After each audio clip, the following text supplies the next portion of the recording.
Hi, I'm Dr. Matt Cooper of Cooper Chiropractic in Wayland, and I have tons of patients that get stuck at their desk all day, working at their computer, and really just need a quick 5-minute exercise routine or break. So I've asked a couple personal trainer friends of mine, Curtis and Jess, to go and make up a video, and this is what they came up with.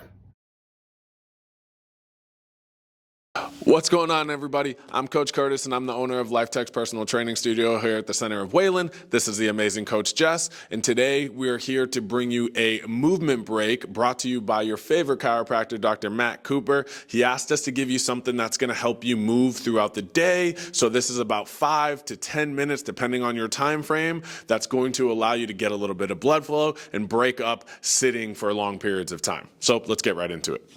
Okay, so the first 5 minutes is your must-haves. These are things that if you're crunched for times, these are the ones you go for first. And then the second half, if you have a little more time, we'll add another 5 minutes of work here. But let's start with the cat-cow. So first, you're going to be in this tabletop position. You want your hands right under your shoulders. You want your knees right under your hips. You don't want to be extended out, right? So if your knees are back and you're kind of shifted forward, you don't want that. You don't want your hands in front of the shoulders or behind the shoulders. Everything should be stacked. And your goal here is to be slow and be deliberate. And think about moving one vertebrae at a time if you can, which is very challenging to do, but just keep it in your brain. Ultimately, we start from the tailbone every time, right? In this position, I want Jess to start to tuck under. It's starting from here, and we're rolling up literally one vertebrae at a time until we get our highest cat position where we're really, really arched, we're tucking our head under, everything is rounded as much as possible, and then let's reset. Let's start at the tailbone, we'll untuck here, and we'll move one vertebrae at a time, up and down. And that's literally it. That's all you have to do. And you go back and forth for about anywhere between 5 and 10 reps, whatever you feel like doing. Usually people love this and it feels really, really good. So you take your reps into your own hands, but somewhere between 5 and 10 is going to be ideal. Make sure you exaggerate how much you round. And then when you get back to the bottom, let's just fast forward a little, Jess. When you get back to the bottom, big arch here as much as you can. Obviously, everything should be done with no pain. If you're feeling a lot of pain at either of those extremes, just back off a little bit. On to exercise number 2. This is one of Jess's favorites, so it had to be thrown in here. This is the oscillating hip flexor stretch. So what we're going to do is we're going to flex our glute. We're going to flex our quad. This is going to be emphasized on the leg that's down. So if your right knee is on the ground, that's what we're flexing, right? And then from this position, all we're going to do is rock forward and rock back. You've probably seen people exaggerate this hip flexor stretch where you're way out here, but there's not a lot of tension going on in that planted leg. So you're not getting the stretch that you're looking for. By flexing the glute and flexing the quad, we're actually going to stretch hip flexor and psoas a lot more efficiently and effectively. So give that a shot, about 10 reps per side. Okay, so exercise number 3 is going to be our adductor toe touches. You're going to get in this wide stance position. Toes are pointing straight. We're going to take our right hand. We're going to reach across to our left foot. We're rotating at the lumbar, right? And then we're going to kind of come back up and then opposite. Left hand, right foot, right? So opposite arm, opposite leg, and we're just coming down as comfortably as we can. If you can keep your legs straight, amazing. If you've got to have a little bit of bend in the knee, it's not really a big deal. But I'd say go for about 10 per side here. Okay, number 4, last but not least in our movement must-haves, let's do some standing flexion and extension, right? So all we want to do is start to round over and reach for the toes. We're getting as low as we can. The upside of this is we're getting some flexion in the spine and a big stretch in the back of the legs, and then we're going to start to curl our way back up, right?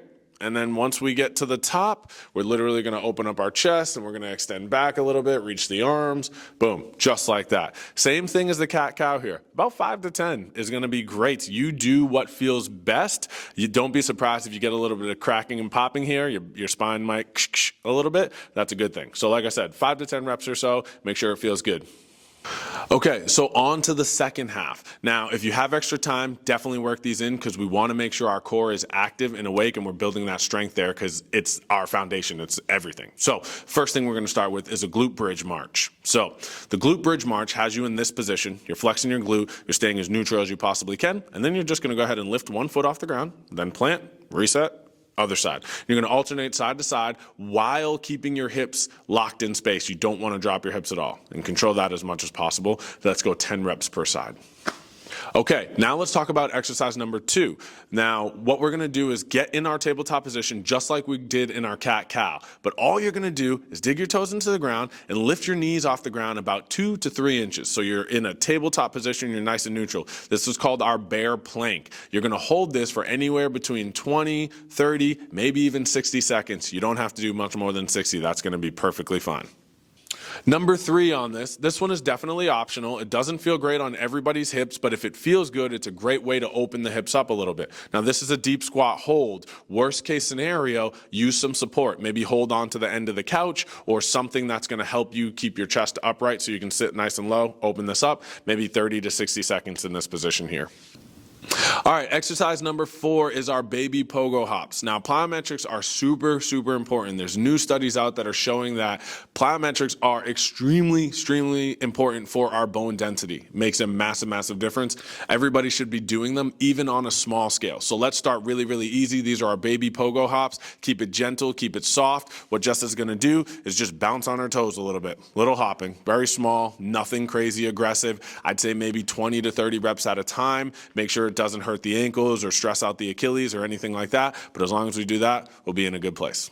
So that wraps up our 5 to 10 minute bite-size movement for the day. So if you're sitting a lot, please get up, get loose, take a couple minutes. If you've got 5, if you got 10, even better, do it all. But do some sort of movement. If you have any questions, any concerns, you want to reach out to us, or if you're interested in what we do here on a day-to-day basis, you can reach out through email or through phone, which will be provided to you. And if you have any questions or concerns about the movements themselves, need extra clarification or guidance, or just have some thoughts, please feel free to reach out. We're welcoming all messages. Whatever you guys need, we are here to help. Enjoy your day. We'll talk soon. Hi, it's Dr. Matt Cooper of Cooper Chiropractic. Give us a thumbs up if you like the video, and click subscribe if you want to see more videos like this. Take care. See you in the office.